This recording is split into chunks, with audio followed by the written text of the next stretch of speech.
Hi, so today we're kind of going to explore social media and how it impacts our society today and the world around us. My name is Alexis Jensen, and I'm part of the English 112 BN1 class with Professor Metro. So let's jump right in. So first, what I think is important is to kind of reflect on how social media has shaped you and your stance on it. Do you think it has negatively impacted you, positively? And kind of what do you think life would be like if we didn't have social media? How would your life differ if we didn't have this platform to put pictures and ideas out on? So first I'm going to share a quick statistic, and this one is a little mind-blowing. In doing my research for this project, I found that as of 2017, 81% of the United States has some type of social media platform, and that's over 2.34 billion people. That's just a mind-blowing number. I can't even like wrap my head around that. So why the need? Why the need for social media? Some may say to stay connected with family members, to grow businesses, or maybe just to be able to put your stance on a certain issue out there just so people know where you stand.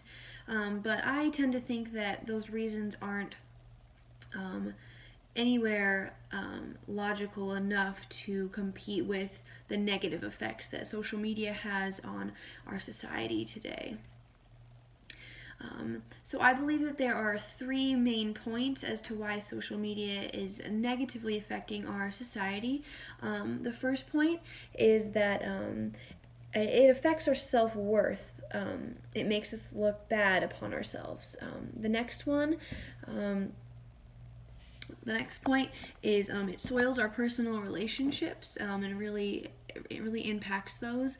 And the third point is mental health. It has a huge impact on our mental health. So throughout this presentation, I'm going to dive kind of into each one of those a little bit more.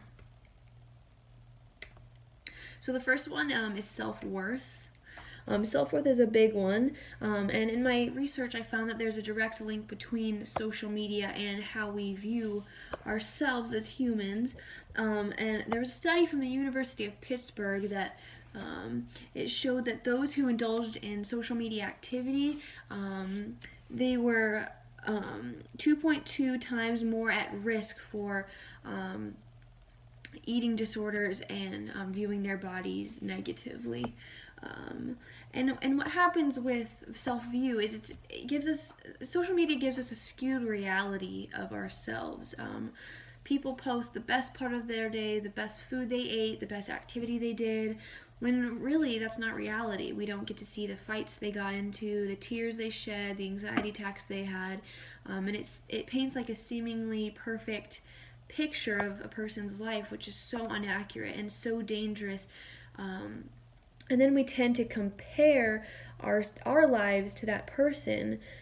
So we're basically comparing ourselves to an imperfect picture, and just creating a life in our minds that we think we should have, but we never will, just because the bar is always going to be set that much higher. And we really get a fear of like missing out and not having enough. So it really disconnects us from contentment. We can never reach the contentment that we wish we could reach. The next point are personal relationships. Social media has a huge impact on personal relationships. It could be romantic relationships, family, platonic. All relationships are affected from social media. I like to say that social media has one goal in relationships, and that's to distract and destroy whatever there is there. It sets a high bar for our loved ones. So if we're in a relationship and we see these Instagram couples who are traveling the world and doing all these fun things, and we don't see the not so great side and the hard work in their relationship, we tend to set that bar for our partner, and that bar they will never be able to meet. And basically you're just gonna keep searching for that perfect person, and that's never gonna happen. And really what it does is switches our attitude from thankfulness and joy to disgruntledness and selfishness, and it places the focus on us rather than on the person we have a relationship with. And also, it takes away quality time. As humans, we are addicted to distraction. If we have 1 second of spare time, we pick up our phones are in our face, and we just go at it because our brains just like to stay busy.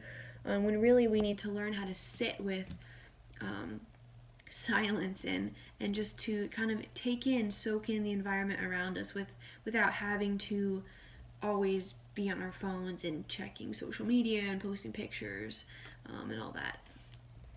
So the next is mental health. So for this one, what I did was I interviewed Kara Jensen. She's an LPC in North Carolina, which is a licensed professional counselor, and kind of got her input on what she's seen in her practice. And this is what she said.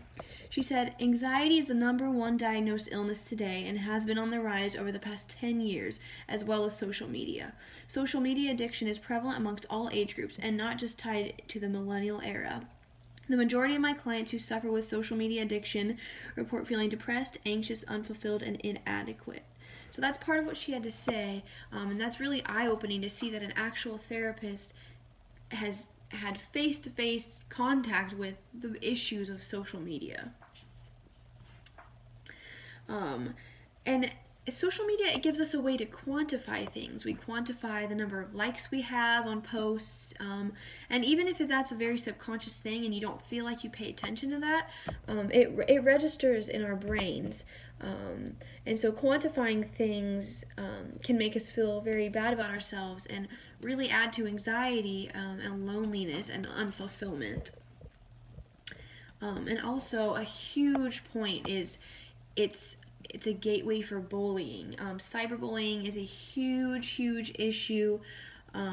It's a 20% to 40% incline since 2004 to 2010, and it's still on the rise.